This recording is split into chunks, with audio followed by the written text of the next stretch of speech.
கர்த்தர் நல்லவர், அவர் கிருபை என்றும் உள்ளது. உங்களுடைய ஆதரவுக்காக கர்த்தர் கொடானுங்கள் ஸ்தோத்திரம்.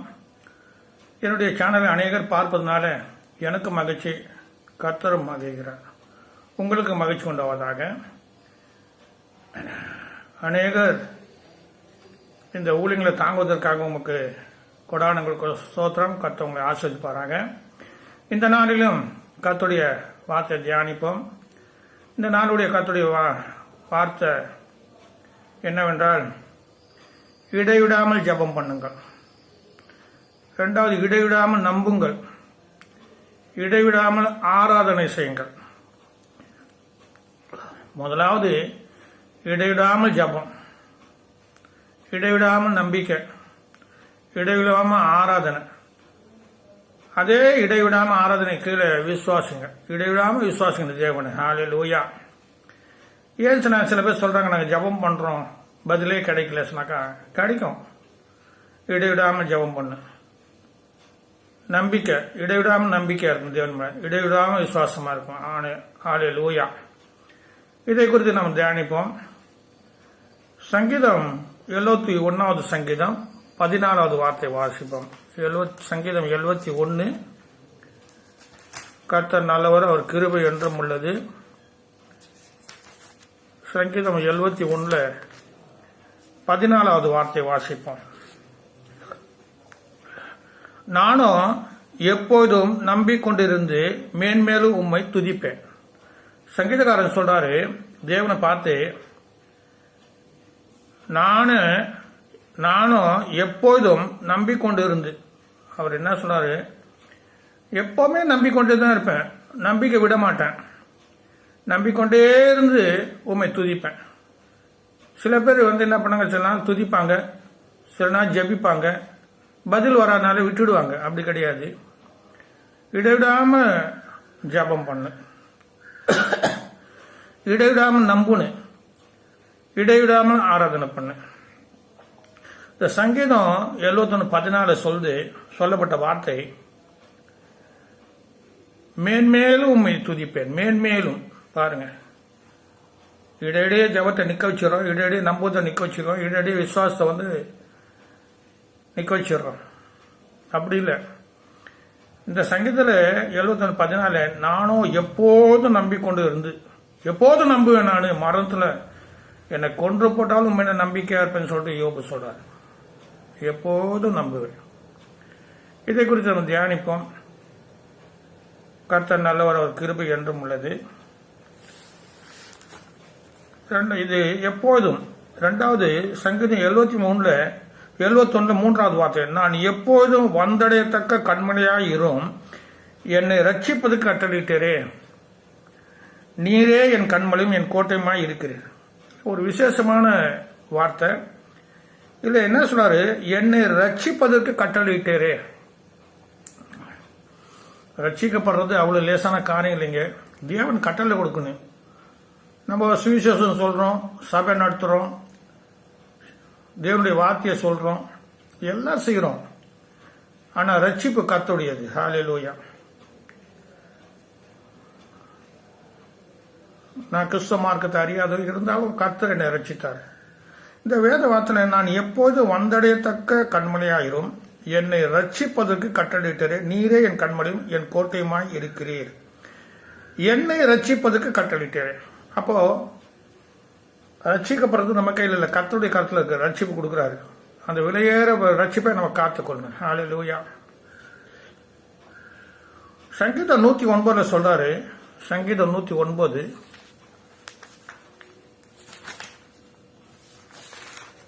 சங்கீதம் 109 சங்கீதத்தில் சொல்றாரு, இயேசுவின் ரத்தத்தை 4வது வார்த்தை 109 4வது வார்த்தை, என் சிநேகத்துக்கு பதிலாக என்னை விரோதிக்கிறார்கள், என் சிநேகத்துக்கு பதிலாக என்னை விரோதிக்கிறார்கள், நானும் எப்போதும் ஜெபம் பண்ணிக்கொண்டே இருக்கிறேன். சிநேகம் பண்ண சில பேர் என்ன பண்றாங்களாம், என் சிநேகத்துக்கு பதிலாக என்னை விரோதிக்கிறார்கள். சில பேருக்கு நம்ம சிநேகம் பண்ணாக்க நம்மளுக்கு விரோதியா மாறிடுவாங்க. ஹல்லேலூயா. இது ஒரு ரகசியம், வேத ரகசியம். சில பேர் நம்ம என்ன பண்றோம், நம்புறோம். சில பேருக்காக ஜபிக்கிறோம். சில தேவனுக்கு ஆராதனை பண்ணி மற்றவங்க நம்ம விசுவாசத்தில் கொண்டு வரோம். இந்த வார்த்தை என் சிநேகத்துக்கு பதிலாக என்னை விரோதிக்க நானும் ஜபம் பண்ணிக்கொண்டே இருக்கிறேன். ஹல்லேலூயா. சங்கீதக்காரன் நானும் ஜபம் பண்ணிக்கொண்டே இருக்கிறேன். அதேதான் சங்கீதம் 34வது சங்கீதத்தில் தாவீது சொல்றாரு. அருமையான வார்த்தைகள். செய்திக்கு முன்னோடியாக இது பலப்படுத்தக்கூடிய ஒரு வார்த்தைகள். இங்க சொல்ற சங்கீதம் 34:1 கர்த்தரை நான் எக்காலத்திலும் சோத்தரிப்பேன், அவர் துதி எப்போது என் வாயில் இருக்கு. எப்போதும் வாயில் இருக்குமா? தூங்குற நேரத்தில் சரி, நடக்கிற நேரத்தில் காரியம் வாய்க்காத போது அது 2வது கட்டம். ஆனா துதியை நிறுத்தக்கூடாது. தேவனுக்கு துதிக்கிறது மொத்தம் மகிமை சொல்றது நிறுத்தவே கூடாது. ஹல்லேலூயா. அதனால சங்கீதம் 16வது சங்கீதத்தில் இப்படிதான் சொல்ற. 16:8 சொல்றாரு. 16:8 சொல்றாரு அவரு, கர்த்தரை எப்போது எனக்கு முன்பாக வைத்திருக்கேன், அவர் என் வலது பசி இருக்கிறதுனால் நான் அசைக்கப்படும். வலது பாரிசத்தில் சொன்னாக்கா சரி பங்கா வச்சிருக்காராம் தாவீது. என்ன சொல்ற, வலது பாரிசத்தில். பாருங்க, எனக்கு கர்த்தரை எப்போதும் எனக்கு முன்பாக வைத்திருக்கிறேன், அவர் என் வலது பாரிசத்தில் இருக்கிறபடியா நான் அசைக்கப்பட. பாரிசம் பாதி கொடுத்திருக்க, ஆண்டவர் பாதி இருக்காரு. 40 இந்துல சொல்லுவாங்க, ஒரு பக்கம் ஆண்டவர் ஒரு பக்கம், ஒரே சத்து 2 உருவம் வச்சிருப்பாங்க. அதுபோல ஆண்டவருக்கு என்ன பண்றாரு, அவர் பாதி எனக்குள்ளேதான் இருக்காரு. அவரு பாதி சரீரமா வலது பாரிசத்து இருக்கிறபடியா நான் வலது பாரிசத்து அவர் இருக்காரு சொல்றாரு சங்கீதக்காரன். கர்த்தருக்கு ஸ்தோத்திரம். ஹல்லேலூயா. இதனுடைய காரியம் என்ன சொன்னாக்கா, நான் ஒரு சமயம் ஒரு 19 வருஷத்துக்கு முன்ன ஒரு வியாபாரம் பண்ணி பைபிள் கடை வச்சிருந்தேன். அது வியாபாரத்தில் நஷ்டம் வந்துச்சு. 34 லட்சம் ரூபாய் நஷ்டம் வந்துச்சு. கேசட் எல்லாம் விற்க விற்க முடியாமல் போச்சு. சிடி வந்துச்சு. அப்போ சிடி 600 ரூபாய் விற்றாங்க. இப்போ 6 ரூபாய் கூட போகல. எல்லாம் அந்த கேசட்டை விற்க முடியாமல் ஏகப்பட்ட நஷ்டம் ஆகிட்டு ரொம்ப கஷ்டப்பட்டு அந்த கடையை மூடிட்டேன். கடை மூட்டு ஒரு நாள் ரொம்ப மனஸ்தாபப்பட்டு மனசில் ரொம்ப வேதனையாக அண்ணானுக்கு ஒருத்தருக்கு ஜபம் பண்ணதுக்காக அப்போ என்னை கூப்பிட்டாங்க. அப்போ போகிற நேரத்தில் அங்கே ஒரு செவுத்துல எழுதி இருந்தது, சிஎஸ்ஐ சர்ச்சு பின்னாடி ஒருத்தர் பாக்கியம் கேட்டரிங் சொல்லிட்டு வச்சிருந்த பெரியவர் காலமாயிட்டாரு. அவர் வசனம் எழுதி வச்சிருந்தாரு. அந்த வசனம் படிக்கிற நேரத்தில் ஒரு வசனம் என்னை தொட்டது. இடைவிடாமல் நம்பிக்கொண்டேரு கேட்டோன்னு எனக்கு அந்த வார்த்தை எனக்கு பார்த்தோன்னே ரொம்ப மனசுல ஒரு தைரியம் வந்துச்சு, ஒரு உற்சாகம், ஒரு நம்பிக்கை வந்துச்சு. நம்ம நம்புறோம், இடையிடையே ஆண்டவரை நம்பாம போயிடும். சில காரியம் நமக்கு எதிர்த்து வரும்போது நம்ம நம்பாம, அதுதான் சொல்லப்பட்டு அலங்கம் கட்டப்படும் போது அது எதிர்ப்பு வந்தோன்னா அந்த அலங்கத்தை விட்டாங்க. அப்புறம் தேவன் அது கட்டு சொல்றாரு, கட்டி முடிக்கிறாங்க, தேவன் அதை ஆஸ்வதிக்கிறாரு. அப்போ என்ன சொல்லப்பட்டிருந்தாக்கா, அந்த ஓசியா தீர்க்கதரிசி புத்தகம் 12:6 இடைவிடாமல் நம்புங்கள். ஓசியா தீர்க்கதரிசி புத்தகம் 12:6 10:50.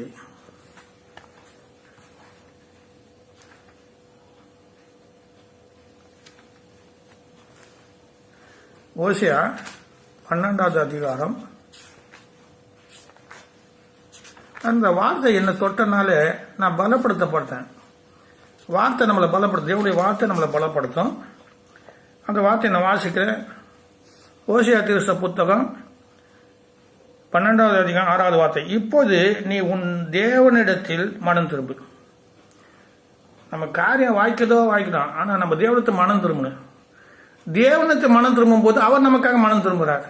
அவரும் சொல்றாரு, நான் மனம் திரும்புவேன், நான் சொன்னது செய்யாதபடி நான் மனம் திரும்புவேன். உங்களுக்கு ஆண்டு சொல்ல கோபப்படுவாரு, அந்த கோபத்தை கூட மறந்து மனம் திரும்புவாரு.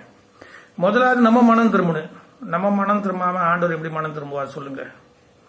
அதனால மனம் திரும்புங்கள் தான் சொன்னார். அந்த முதலாவது வந்தோன்னு மனம் திரும்புங்கள் சொன்னார். பரலோக ராஜ்யம் சமீபமா இருக்கிறது சொன்னார். அப்போ இப்போதும் நீ உன் தேவனத்தை திரும்பு, தயையும் நீதியையும் கை கொண்டு இடையிடாம உன் தேவனை நம்பிக்கொண்டு இரு.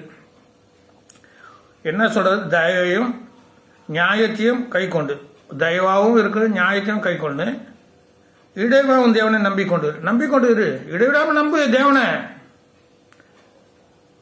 வார்த்தை அப்படிதான் சொல்லுது, இடைவிடாமல் நம்புன்னு. அடுத்த காரியம் என்ன சொன்னாக்கா, அந்த வார்த்தை நான் நம்பினவனு எனக்கு கொஞ்சம் தைரியம் வந்துச்சு. நான் இடைவிடாமல் ஜபிக்க ஆரம்பித்தேன், இடைவிடாமல் நம்பினேன், இடைவிடாமல் தேவனை ஆராதனை பண்ணேன். நான் ரொம்ப கஷ்டப்படும் போது 2002 ஒரு மலை ஜபத்தை தொடங்கினேன். இன்னைக்கு 20 வருஷம் ஆச்சு. அந்த மலை ஜபம் செய்ய செய்ய தேவன் எனக்கு எல்லா பொருளும் கொடுத்தாரு, எல்லா ஆசீர்வாதமும் கொடுத்துருக்காரு.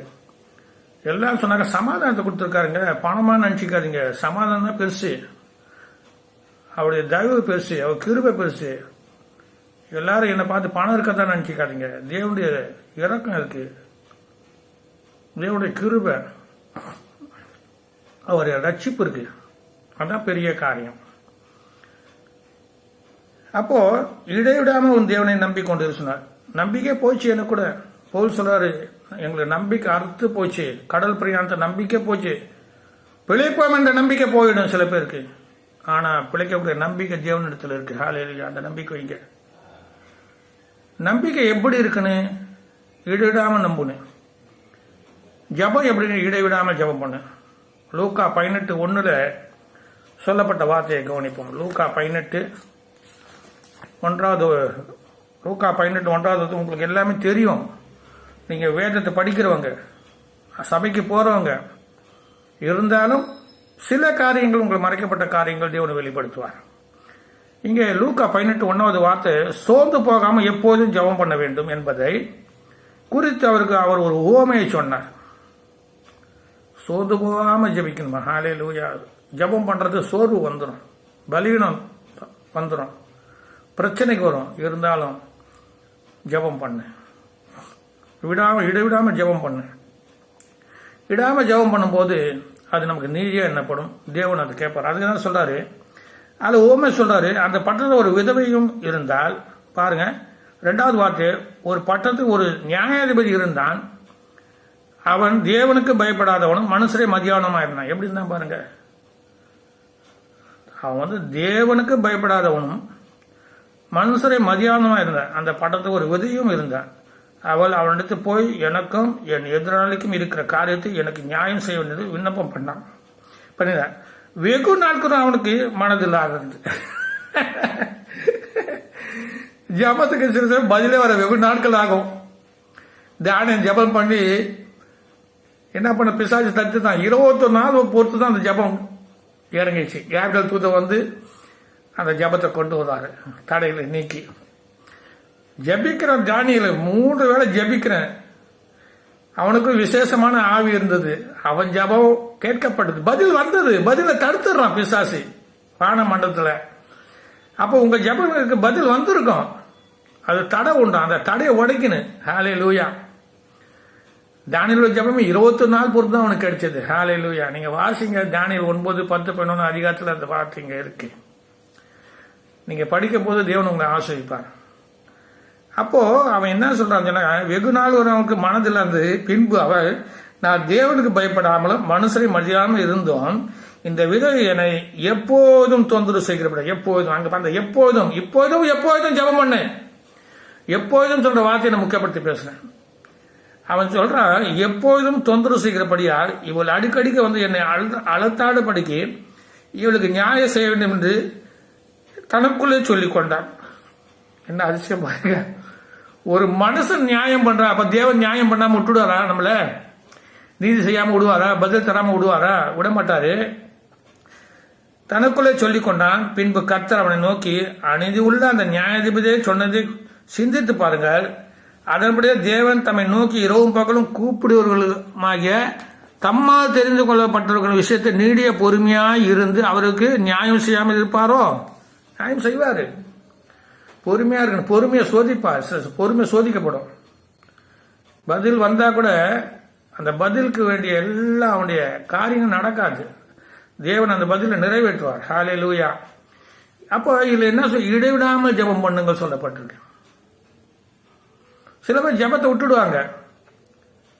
தங்களுக்கு சில துன்பங்கள் வேதனைகள் வரும்போது கஷ்டங்கள் வரும்போது ஜெபத்தை விட்டுடும். ஜெபத்தை விடக்கூடாது. அநேக காரியங்கள் இருக்கு, நீங்க கேட்டிருக்கீங்க.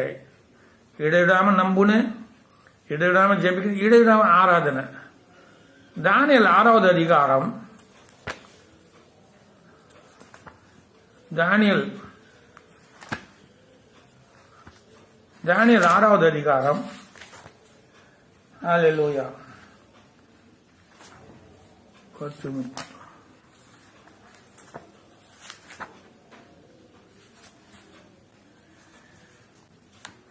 தானியேல் 6வது அதிகாரத்தில் வார்த்தையை கவனிப்போம். தானியேல் 6வது 20வது வார்த்தை.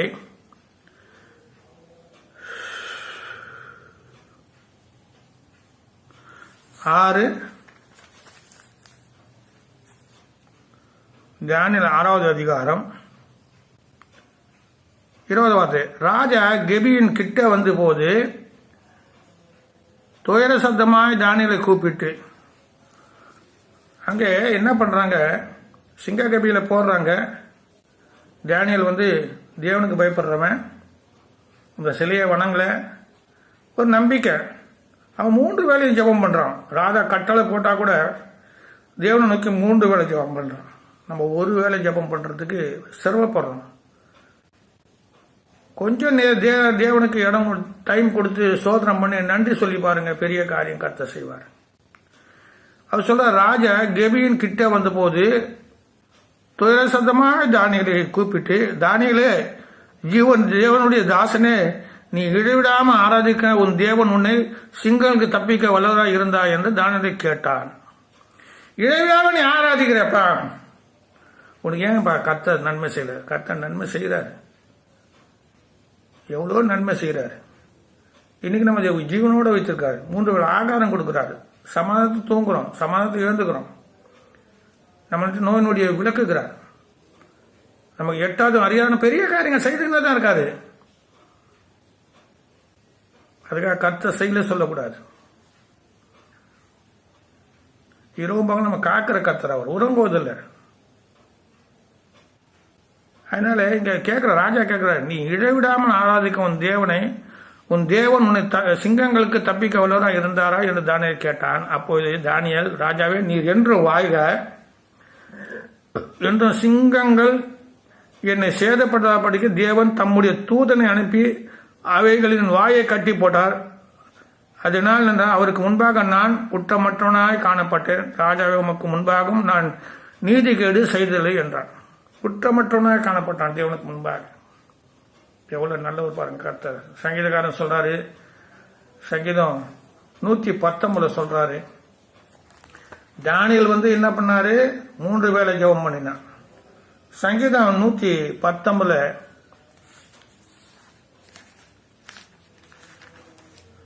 164வது வார்த்தை வாசனம். உமது நீதி நியாயங்கள் நிமித்தம் ஒரு நாள் 7 தடவை உண்மை துதிப்பேன். சங்கீதக்காரன் சொல்றாரு, உம்முடைய நீதி நிமித்தம் நான் 7 முறை துதிப்பேன். ஒரு நாள் 7 முறை துதிக்கிறார். ஹல்லேலூயா. ஆண்டவராய் இயேசு கிறிஸ்து அநேக முறை மலைக்கு போய் ஜெபிச்சார், தனிமலை ஜெபிச்சார். ஏன் அவர் ஜெபிச்சாருனாக்கா, சரித்திரம் சொல்லுது, அவர் 95% தூங்க ஜெபிச்சார், ஜபத்தில் இருந்தார், உபவாசத்துல.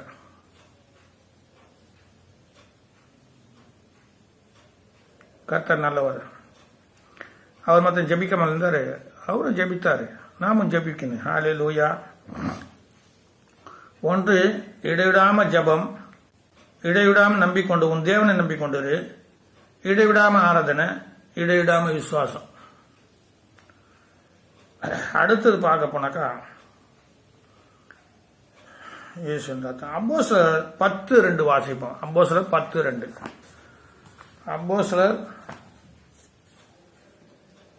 அப்போஸ்தலர் அதிகாரம் 10:2.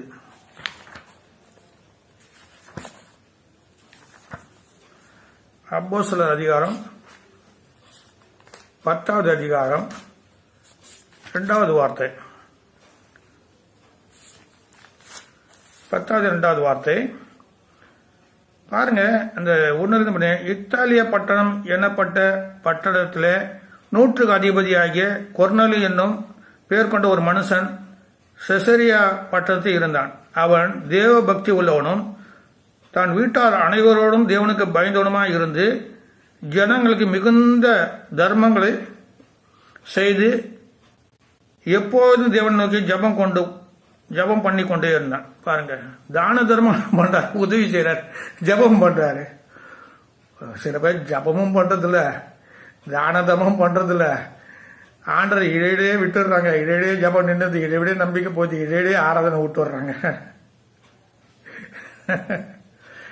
அப்படி இல்லை. தேவன் அவர் சதாகாலம் உயிரோடு இருக்கார். சதாகாலம் உயிரோடு இருக்கிறவர், மறிக்கல, அவர் உயிரோடு இருக்கிறார். உங்க ஜபம் மறிக்கக்கூடாது, உங்க நம்பிக்கை மறிக்கக்கூடாது, உங்க விசுவாசம் மறிக்கக்கூடாது, உங்க ஆராதனை மறிக்கக்கூடாது. உயிர் உள்ளதா இருக்குன்னு ஆராதனை, ஜபம் உயிர் உள்ளதா இருக்கு, உங்க நம்பிக்கையும் உயிர் உள்ளதா இருக்குன்னு. ஹல்லேலூயா. இதை குறித்து நான் என்ன சொல்லுச்சுனாக்கா, இந்த 10 அப்போஸ்தலர் 10வது அதிகாரத்தில் 9வது அதிகாரம் 5வது வார்த்தை பார்ப்போம். முதல்ல 9:5 பார்ப்போம். 9:5 இயேசு நானே சொல்றாரு. அது அப்புறம் பார்க்கிறேன். இந்த 10வது அதிகாரத்தில்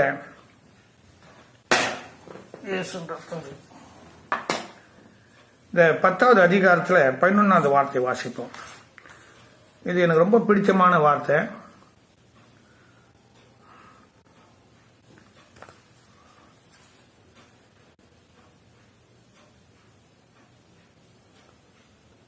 அப்போஸ்தலர் 9:11.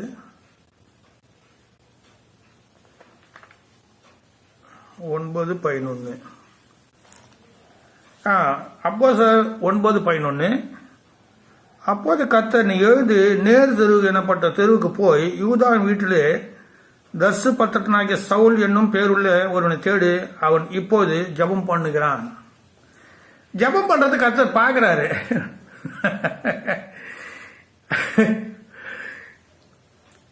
நீ ஜபம் பண்ணும் போதெல்லாம் கர்த்தர் உன்னை பார்க்கிறாரு, உன் ஜபத்தை கேட்கிறாரு. ஹல்லேலூயா.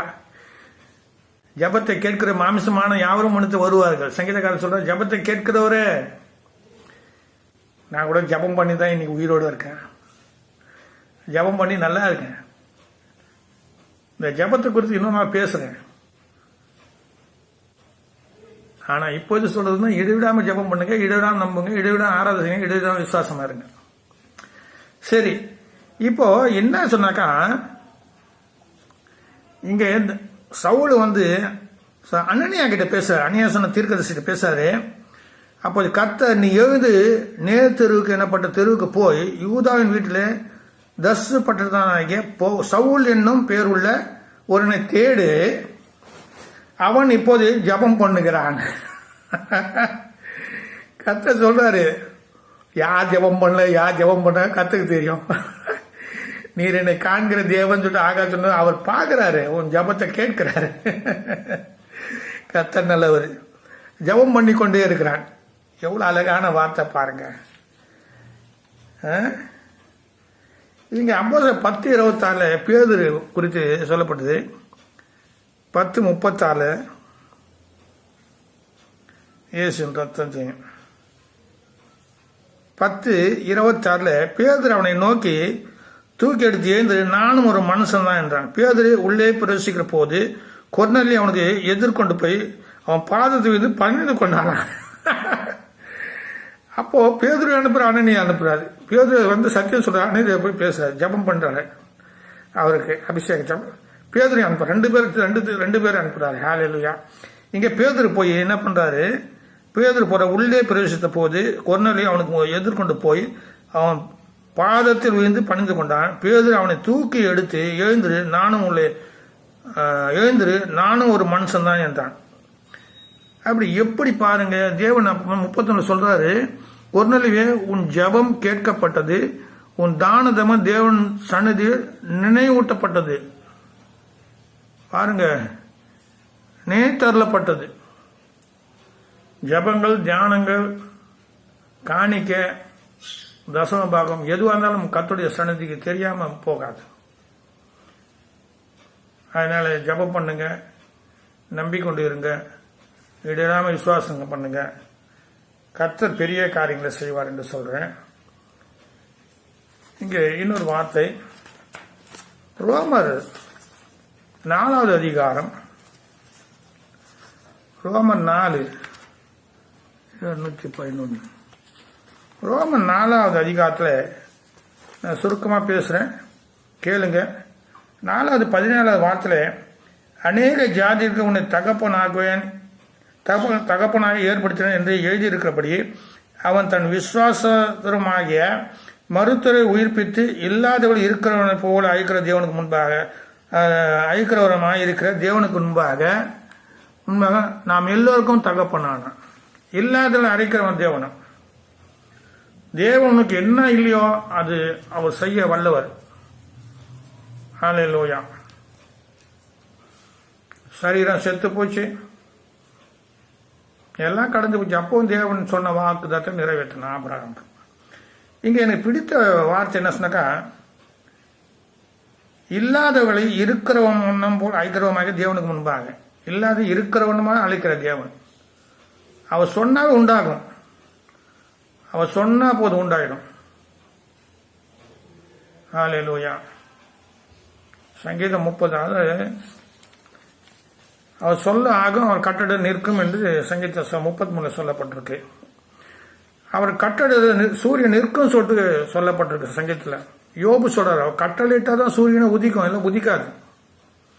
கர்த்தர் நல்லவர். உங்களுக்காக ரட்சிப்பது கட்டளையிட்ட தேவனை எப்பொழுதும் நம்புங்க, ஜெபம் பண்ணுங்க, ஆராதனை பண்ணுங்க.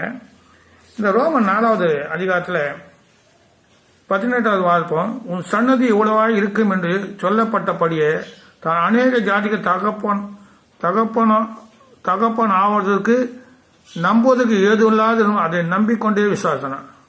நம்பிக்கை இல்லை, நம்புவதற்கு ஏது இல்லை, வயசு இல்லை, சரீரம் செத்து போச்சு, சாராடு கர்ப்பம் செத்து போச்சு, உன்னுடைய காரியங்களை செத்து கிடக்குதா, தேவனை நம்பு, உயிரடையும். உலர்ந்த எலும்புகள் உயிரடையுமா சொல்லி எசைகளை கேட்டார். எசைகள் பார்த்து கர்த்தாவே நீர் அறிவு ஆண்டவர் சொன்னார்.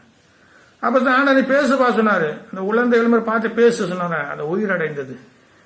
தேவனுடைய வார்த்தை பேசும்போது, தேவனை துதிக்கும் போது, நம்பி இருக்கும் போது உன் காரியம் உயிரடையும். செத்து போன உன் காரியங்கள்லாம் உயிரடையும். ஹல்லேலூயா. இது உண்மை. அடுத்து பாருங்க, அவன் 19, அவன் விசுவாசம் பலவீனமாய் இருக்கவில்லை, அவன் ஏறக்குறைய 100 வயது உள்ளதமாய் இருக்கும் போதும் தன் சரீரம் செத்து போனதையும் சாராவுடைய கர்ப்பம் செத்து போனதையும் எண்ணாது இருந்தான். கண்டது எண்ணி துன்பப்படுறத விட தேவனை எண்ணி சந்தோஷப்படுங்க, தேவனை துதிச்சு சந்தோஷப்படுங்க, தேவனை மகிமைப்படுத்த சந்தோஷப்படுங்க. ஐஸ்வரனும் சாக போறான், தரித்திரனும் சாக போறான். ஆனா நீ தேவனை துதிச்சு சாகும்போது தேவனுடைய மடியில இருப்பேன், தேவனை நினைச்சு. நீ தேவனை நினைக்காத போது நரத்துடைய மடியில இருப்பேன். அவன் ஆபிரகாம் சொன்னா, நினைத்துக்கொள் பண்ணி நீ நல்லா இருக்க செய்யனா பண்ண, புஷித்த குடித்த எல்லாம் செய்த. அப்படி இல்லை, லாஸ்ட் என்ன பண்ணான், தேவனை நினைச்சு அவனுடைய வேதனை தேவனை நினைச்சான். கர்த்தர் நல்லவர். அதனால நமக்கு துன்பங்கள் இருக்கு, துயரங்கள் இருக்கு, பண கஷ்டம் நஷ்டம் எல்லாம் இருந்தா கூட தேவனை துதிங்க. தேவன் மாத்துவா, சிறுப்பை மாற்றக்கூடிய வல்லமை தேவனுக்கு இருக்கு. அடுத்தது பாருங்க,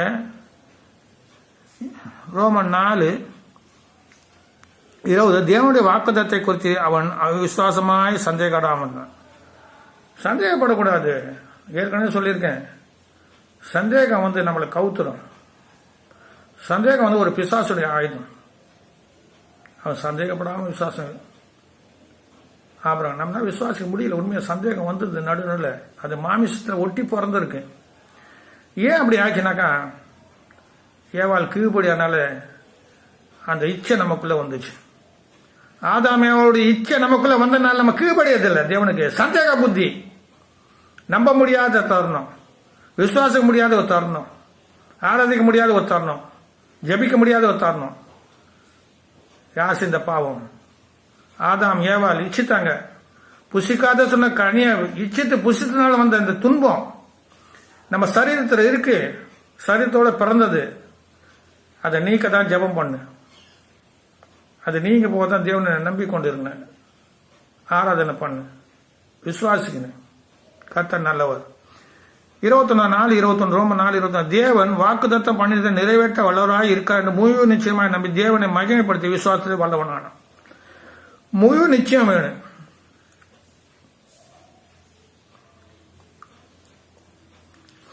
என்னை கொன்றுபட்டாலும் நம்பிக்கையா இருப்பேன். இந்த நிச்சயம் இருக்கான். எத்தனையோ சாட்சிகள், திரளான சாட்சி இருக்கு சொல்லிட்டு எபிரேயர் 1:3 சொல்ற திரளான சாட்சி. எங்க அந்த சாட்சி இருக்கு? எபிரேயர் 11 இருக்கு அவங்க சாட்சிங்க. எபிரேயர் 1:3 மேகம் போன்ற திரளான சாட்சி. அந்த மேகம் போன்ற சாட்சி எது? எபிரேயர் 11 அதிகாரத்தில் இருக்கு. அவங்க விசுவாசம் மறித்ததெல்லாம் யார் யார் விசுவாசம் தேவன் மேல, அதான் சாட்சி, திரளான சாட்சி. கர்த்தர் நல்லவர். ஹல்லேலூயா. 21 தேவன் வாக்குத்தத்தம் பண்ணியதை நிறைவேற்ற வல்லவராய் இருக்கிற என்று முழு நிச்சயமாக நம்பிய தேவனை மையப்படுத்தி விசுவாச வல்லவனானான். 21 ஆகியால் அது அவனுக்கு நீதியாக எண்ணப்படுது. நீதி என்ன? விசுவாசம் தான் நீதி, நம்பிக்கை தான் நீதி, ஜபம் தான் நீதி. ஹல்லேலூயா. அடுத்தது 23 அது அவனுக்கு நீதியாக எண்ணப்பட்டது, அவனுக்காக மாத்திரமல்ல நமக்காக எழுதப்பட்டிருக்கிறது. ஆபிரகாம் மாத்திரம் இல்லை, நமக்காக எழுதப்பட்டிருக்கு. வேதம் சொல்லுது, இடைவிடாம ஜபம் பண்ணுங்க, இடைவிடாம நம்புங்க. நான் எவ்வளோ ஜபம் பண்ணேன் பாஸ்டர், எவ்வளோ ஜபம் பண்ணேன், எனக்கு பதிலே கிடைக்கல, நான் கஷ்டப்படுறேன். உனக்கு கிடைக்கும். தேவன் இறங்கி உனக்கு அந்த பதில் தருவார். தாமதமாவதுன்னு நினைக்காத, அது நிறைவேறும். எசேக்கியேல் 13 இருக்கு, தாமதமானாலும் அவர் நிறைவேற்றுவார் காரியங்களை. ஹல்லேலூயா. அடுத்து பார்ப்போம். அதனால நமக்காக எழுதப்பட்டு இருக்குது. அதனால 24 நம்முடைய கர்த்தராகிய இயேசுவை மரித்தோர்ந்து எழுப்பினவரை விசுவாசம் நமக்கு அப்படியே எண்ணப்படும். மரித்தோர்ந்து எழுப்பின தேவன் இன்னைக்கு உயிரோடு இருக்க நம்பணும். நிறைய காரியங்கள் இருந்தாலும் வேதத்தை சொல்லப்பட்ட 3 காரியங்கள் நம்ம ஜபிக்கிறது பெருசில்ல, இடையிடாம ஜபிக்கணும். சில பேர் என்ன பண்ணுங்க, ஏதோ ஒரு 10 நிமிஷம் 20 நிமிஷம் ஒரு 10 நாள் ஜபம் பண்ணி 2 நாள், அது இல்லை. தேவன் விரும்புகிற ஒரு ஜபம், தேவன் விரும்புகிற தான தர்மங்கள், தேவனை நீ முழு நம்பிக்கையா நம்புறியா? நிச்சயமா. அப்படி உன் ஆராதனை நல்லா இருக்கா? உன்னுடைய விசுவாசம் உறுதியா இருக்கா? தேவன் பார்க்கிறாரு, ஜபம் பண்றது பார்க்கிறாரு. சொல்றாரு, நீ போ. சவுல் சொல்றான், இப்ப ஜபம் பண்ணி கொண்டே இருக்கிறான். கொர்நேலியு ஜபம் எப்போதும் ஜபம் பண்றான். அவன் தான தர்மங்கள்லாம் தேவனுடைய சன்னிதியில போய் ஏற்றிச்சு நினைவுபடுத்தினாரு. அதனால ஜபத்துக்கு பதில் வரல சொல்லிட்டு மனசாப்படாதீங்க. தேவன் பதில் தருவார். ரெட்டிப்பான காரியங்கள் செய்வார் தேவன். இடையிடாம ஜபம் பண்ணுங்க, இடையிடாம ஆராதனை பண்ணுங்க, இடையிடாம நம்புங்க, நம்பிக்கையில உறுதியா இருங்க, ஜபத்துல உறுதியா இருங்க, நம்பிக்கையில உறுதியா இருங்க. கர்த்தர் உங்களை காரியங்கள் வாய்க்க செய்வார். என்னுடைய சேனல்களை அநேக சப்ஸ்கிரைப் பண்ணி எனக்கு ஆதரவு தருங்க. கண்டிப்பா எங்களுடைய குழுவுடைய ஜபம்லாம் உங்களுக்கு இருக்கும். நாங்கள் அநேக மலை மேலே ஜபிக்கிறதுனால உங்கள் காரியங்களுக்காக ஜபிப்போம். நீங்கள் எங்களுக்கு விண்ணப்பம் பண்ணல சொன்னா கூட நாங்கள் ஜபிக்க போகுது உங்கள் விண்ணப்பத்துக்கு பதில் தருவார் கர்த்தர். கண்டிப்பாக உங்களுக்கு கர்த்தர் பெரிய காரியம் செய்வார் என்று உங்களை கர்த்தருடைய நாமத்தை ஆசிரிக்கிறேன். கர்த்தர் நாம் மகிமைப்படுத்துவார். ஆமென்.